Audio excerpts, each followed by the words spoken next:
Ішкі состояниемен жұмыс. Таңертең тұра салысымен осы техниканы жасауды әдетке айландырыңыз, өміріңіздің өзгере бастағанын сезінесіз. Алдымен өзіңіздің ішкі халіңізді, ішкі состояниеңіздің, ішкі әлеміңіздің қандай болып тұрғанын анықтап алуыңыз керек. Ол сізде неге ұқсап тұр?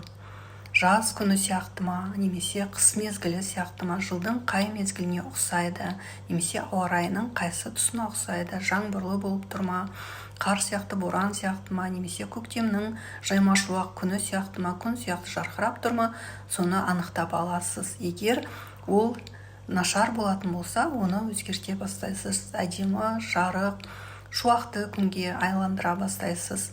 Егер көңіл күйіңіз күн сияқты жарқырап тұратын болса, оны одан да күшейтіп, одан да жайма-шуақ ете бастайсыз. Осылай өзіңіздің состояниеңізді өзгертесіз.